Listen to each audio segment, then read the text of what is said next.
Assalamualaikum warahmatullahi wabarakatuh. Hello everyone, let me introduce myself. My name is Dede Indasari, NPM 23411-026, and I'm from Management 23, MNG 23C. Material is customer and marketplace. Di sini yang biasa kita sebut pelanggan atau customer sendiri, dan juga pasar marketnya yang dimana merupakan kunci suatu keberhasilan dalam suatu bisnis. Kedua hal ini merupakan yang saling berkaitan erat sehingga tidak dapat dipisahkan, dan juga mempengaruhi strategi bisnis secara keseluruhannya. Oleh sebab itu, mari kita bahas sama-sama mengenai apa itu customer dan juga market. Di sini ada pelanggan sendiri ya, yaitu customer yang membeli suatu produk atau jasa yang ditawarkan oleh bisnis. Memahami pelanggan jauh yaitu melampaui hanya mengetahui demografis dari mereka tersebut. Ini juga melibatkan menggali lebih dalam untuk kita memahaminya. Di sini ada kebutuhan dan keinginan, yang dimana apa yang sebenarnya dibutuhkan dan diinginkan pelanggan ini bisa berupa kebutuhan fungsional, contohnya atau misalnya ketahanan produk, atau emosional, misalnya juga status sosial. Memahami juga ini juga membantu dalam pengembangan produk dan layanan yang relevan. Dan yang kedua, perilaku pembelian, dimana bagaimana pelanggan membuat keputusan pembelian.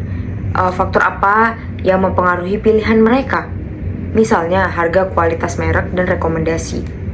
Mempelajari perilaku pembelian dapat membantu kita dalam menentukan strategi pemasaran yang sangat efektif. Yang ketiga, ada demografi dan psikografi, yang dimana informasi demografis tersebut melibatkan usia, jenis kelamin, dan yang dimana memberikan gambaran umum tentang pelanggan. Psikografi atau yang disebut dengan gaya hidup, nilai, minat, kepribadian. Ini juga memberikan pemahaman yang lebih mendalam tentang motivasi dan preferensi mereka tersebut.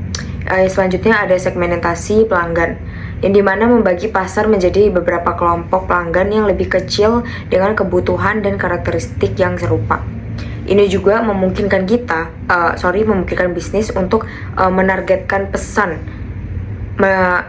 dan penawaran yang lebih spesifik dan juga efektif. Contohnya segmentasi ini yaitu berdasarkan demografi, perilaku, geografi, dan juga psikografi. Selanjutnya ada yang dimana customer journey. Ini juga salah satu yang memahami perjalanan pelanggan dari awal kesadaran akan kebutuhan hingga pembelian dan loyalitas. Ini juga dapat membantu mengidentifikasi titik-titik kontak penting dan peluang untuk meningkatkan pengalaman dalam pelanggan. Ya, selanjutnya ada loyalitas pelanggan, yang dimana membantu hubungan jangka panjang dengan pelanggan melalui loyalitas. Program loyalitas atau layanan pelanggan yang unggul dan komunikasi yang efektif dapat membantu mempertahankan pelanggan atau customer itu sendiri. Nah, yang kedua, selanjutnya itu ada market atau pasar. Pasar sendiri itu kumpulan pelanggan potensial yang memiliki kebutuhan atau keinginan yang dapat dipenuhi oleh produk atau jasa tertentu. Beberapanya yaitu ukuran besar.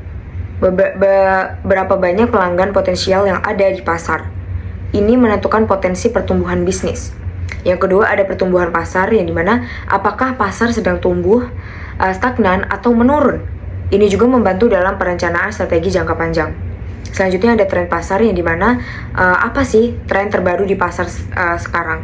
Ini juga membantu dalam mengantisipasi perubahan kebutuhan pelanggan dan juga adaptasi strategis bisnis. Selanjutnya ada kompetisi, yang dimana siapa sih pesaing utama di dalam pasar tersebut. Apa kekuatan dan kelemahan mereka. Memahami persaingan membantu dalam menentukan strategi diferensiasi dan juga posisi pasar. Selanjutnya ada analisis pasar yang dimana proses pengumpulan dan analisis data tentang pasar untuk memahami suatu ukuran, pertumbuhan, tren, dan persaingan. Ini juga bisa melibatkan riset pasar kuantitatif yang termasuk dalam survei, data penjualan, dan juga kualitatif yang dimana wawancara atau focus group. Selanjutnya ada segmentasi pasar yang dimana membagi pasar menjadi segmen-segmen yang lebih kecil dan tertarget untuk meningkatkan efisiensi pemasaran dan personalisasi penawaran.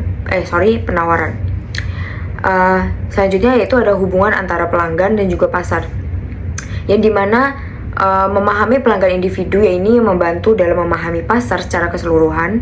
Strategi bisnis yang efektif dibangun berdasarkan pemahaman yang mendalam tentang baik pelanggan maupun pasar yang mereka tempati.